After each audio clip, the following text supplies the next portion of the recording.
अब मैं दावत कलाम दूंगी सैयद महद शाह साहब को कि स्टेज पर तशरीफ़ लाएं और अपना कलाम अता करें। सैयद महद शाह, भरपूर तालियों में।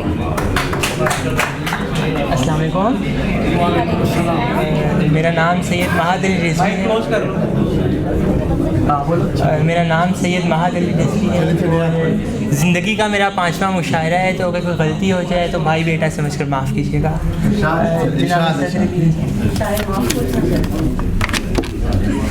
बस इसलिए ही खिंच के रहे हर किसी से हम, बस इसलिए ही खिंच के रहे हर किसी से हम।